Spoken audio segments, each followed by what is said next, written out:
শখের মানুষের ছবি দেখে কান্না করে দেওয়া মানুষগুলাই জানে আসলে মায়া কত ভয়ঙ্কর।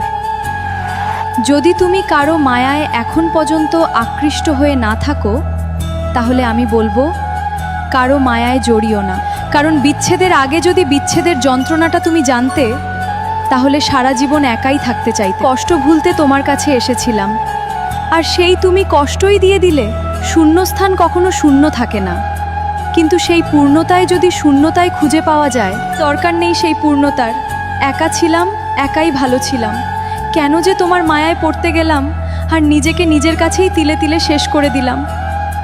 আল্লাহ গো, আমি সত্যিই জানি না আমার কপালে শেষটা কি আছে। দিনে দিনে নিজের বিশ্বাসের কাছে একটু একটু করে শেষ হয়ে যাচ্ছে। আমার জীবন ঠিক কোনখানে গিয়ে থামবে আমি সত্যিই জানি না।